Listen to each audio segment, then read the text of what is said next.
माई के ममता माई के मोहबा महतारी कहीं चौरे में चलल जात होके और कहीं ऊंच टीला देखे ले तो महतारी सबसे पहले अपना अचरा के फैला कैले, हे ब्रह्म महाराज, हे काली माई, हे शिवान के देवता, हमारा बबुआ के कोनो प्रकार के टोना ना लगे, कोनो प्रकार के दुख न सतावे, हमारा बबुआ के अतना आशीर्वाद दी हो, अतना अपना छाया में बिठौले रहिया कि हमारा बबुआ के कोनो तरह की कमी न रहे। हमके नया नया पेन्हवली अपने देवना लगाई, अपने देवना लगाई हो, अपने देवना लगाई हो।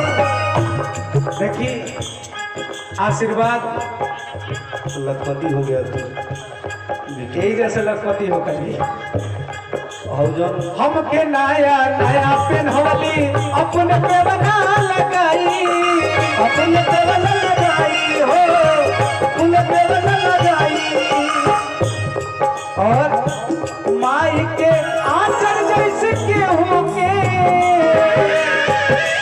माई के आंचल जैसे गेहूं के रजाई ना हुई, गेहूं कतनो दुलारी बाकी माई ना हुई, गेहूं कतनो दुलारी बाकी माई ना हुई।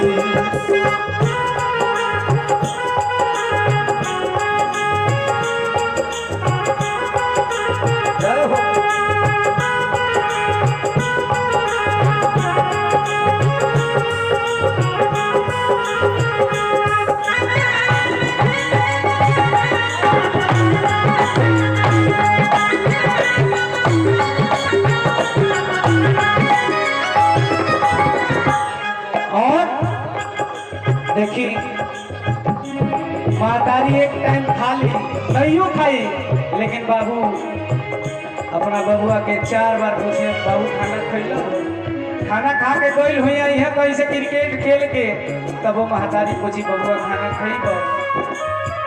ये महतारी के ममता मोह, लेकिन आजकल जहिया से है एक हाथ के लोग लूल्हा हो गइल बा। मनीष भैया एक हाथ के लूल्हा कैसे लोग भइल बा पता बा? जहिया से ही रिलायंस के जियो सिम आ गई तहिया से लोग एक हाथ के लूल्हा हो गए, दिन भर घिसकावत रहता लोग।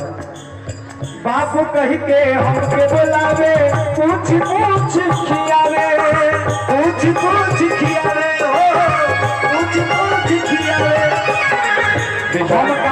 हम काहे कहलिए कि एक हाथ के लोग लूल्हा हो गइल बा।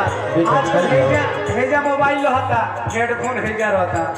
हाँ हेलो खाना खाई हो, क्या हाल चाल है, बुखार नहीं तो है?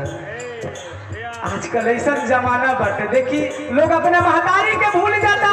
ये परंपरा जो बहुत पहले सही रहे, अब जो है एक हाथ के लोग लूल्हा हो गए।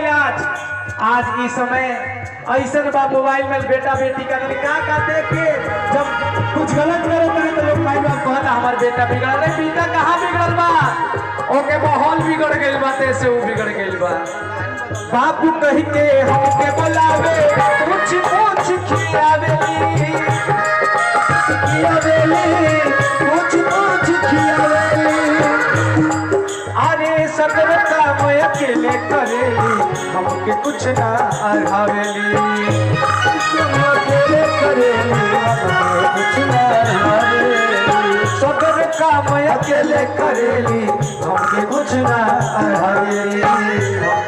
भैया माई के ममता से मीठ, माई के ममता से मीठ कोनो मिठाई ना होई। चलेगा भैया?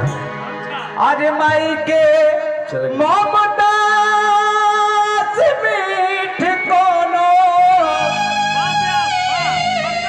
अरे मिठाई ना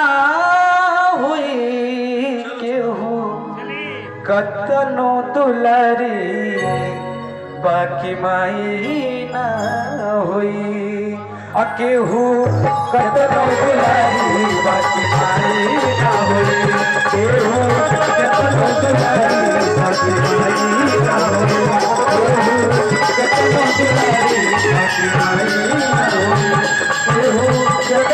दुलारी बाकी माई ना होई।